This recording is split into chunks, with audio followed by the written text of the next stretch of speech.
I know, right? Rubbing alcohol, but you've got to trust me on this. I'm an expert. Rubbing alcohol has so many different cleaning uses. You're gonna go straight to your first aid cabinet, take that bottle, and put it right into your cleaning bin. I should just mention, if you're in the UK or across the pond, you wanna be looking for surgical spirits, not rubbing alcohol. My name is Melissa Maker. I'm an accidental cleaning expert, which means I hate cleaning, but I love finding the most efficient and effective ways to get the job done right the first time. And I am here to teach you all about how to clean with rubbing alcohol. And by the way, if this is your first time to the Clean My Space channel, welcome. Love having you here. Make sure that you subscribe so that you can see more of our videos coming right into your feed. And if you want to save time, you should also totally check out my sister company called Maker's Clean, where we sell all sorts of premium microfiber cleaning tools and so much more, all designed to cut your cleaning time in half.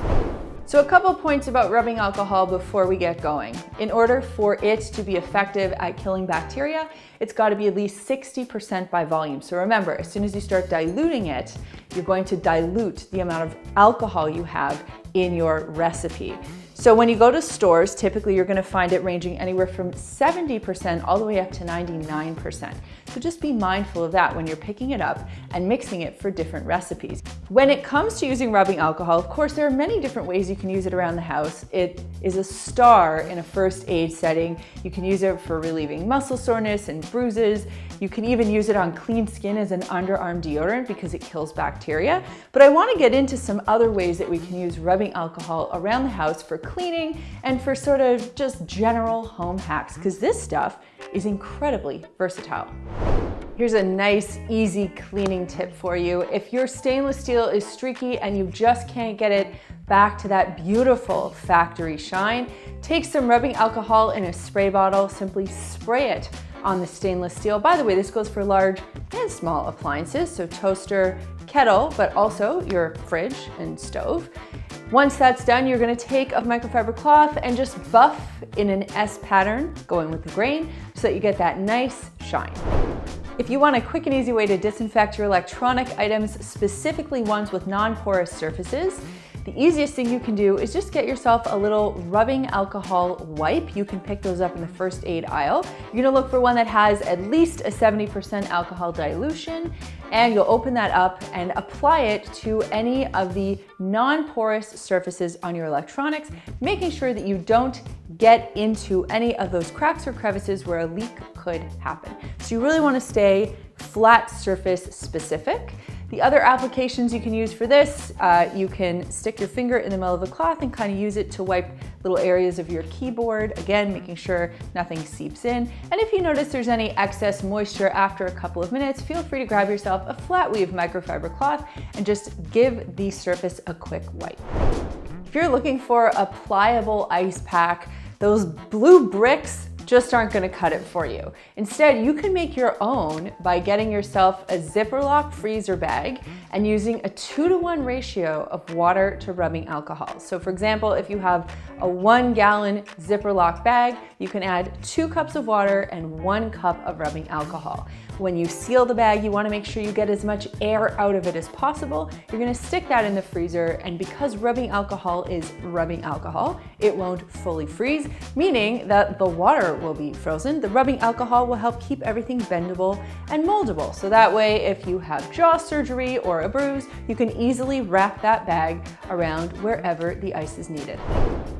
Just as a general rule, whenever I bring home a new pair of earrings, I always clean the post and the backing with rubbing alcohol. So I add a little bit to a cotton pad and I just quickly clean that so that I feel good and safe about using them on my body. But rubbing alcohol can do a lot more for jewelry. Now, just to be clear, not for all types of jewelry. This is specifically for gold and silver jewelry, and specifically for jewelry with stones that can tolerate this kind of cleaning.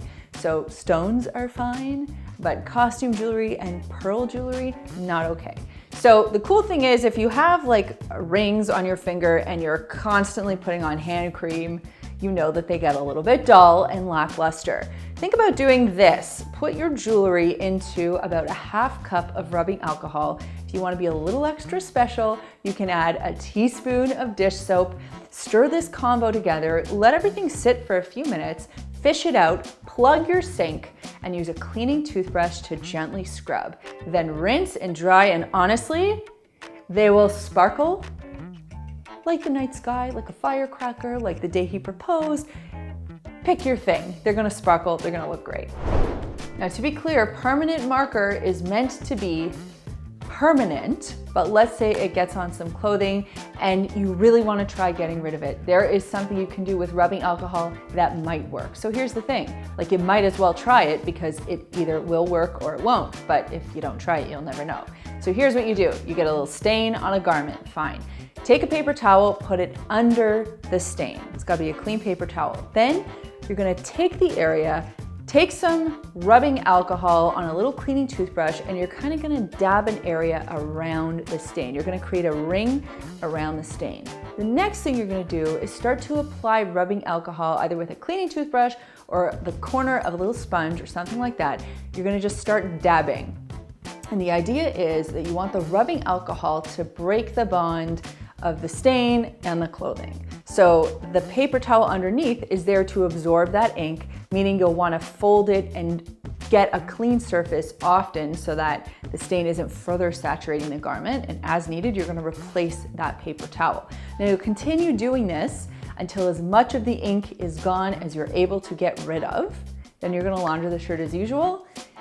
Shirt, pants, I don't know what you got, and see what happens. And the hope is that it works. But again, if it doesn't work, don't feel too bad because the ink is indeed indelible.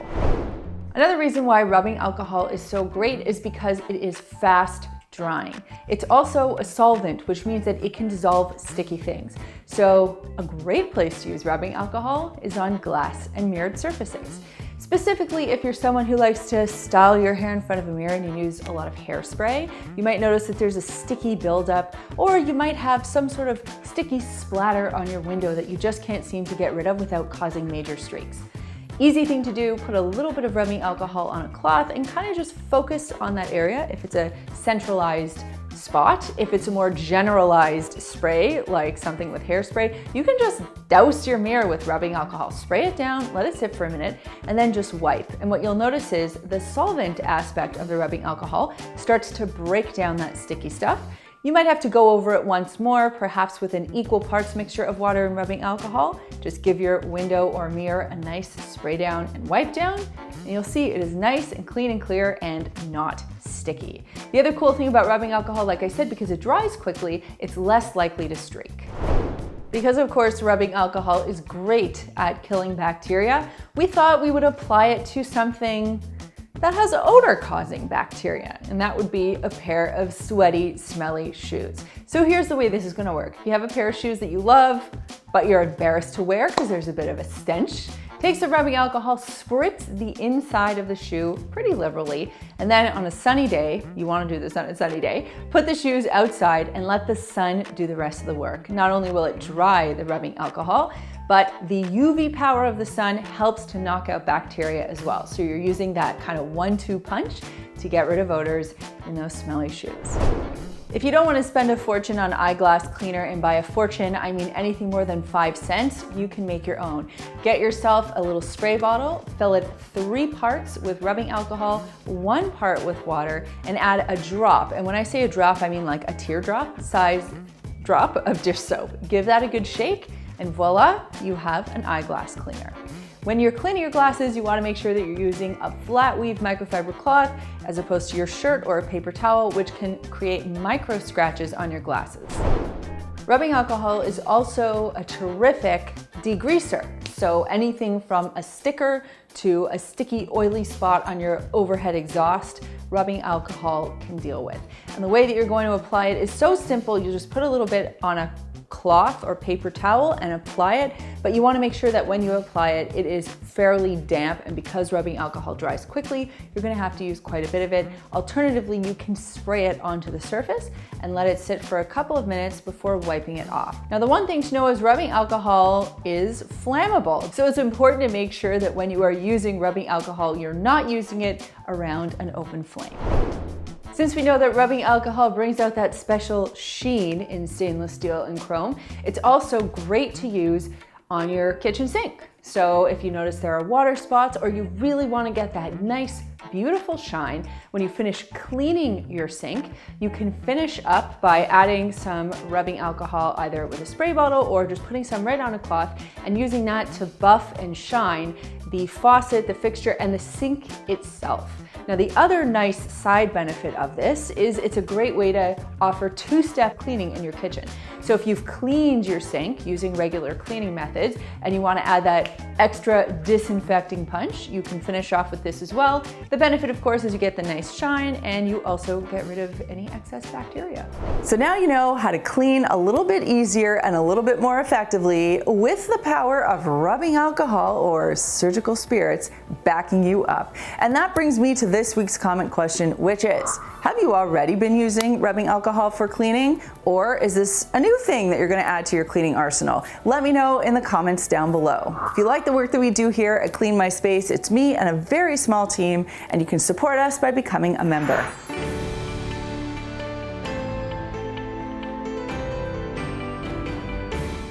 And if you want cleaning tips and product recommendations sent straight to your inbox, you can sign up for the Dirty Dish newsletter. I've got a link for that down below as well. And since you're here, you probably have some interest in DIY cleaners. So I've got a video all about unexpected vinegar cleaning hacks, and you can check that one out as well. Just a reminder, if you haven't done so already, to subscribe to the Clean My Space channel. Thanks so much for watching, and we'll see you next time.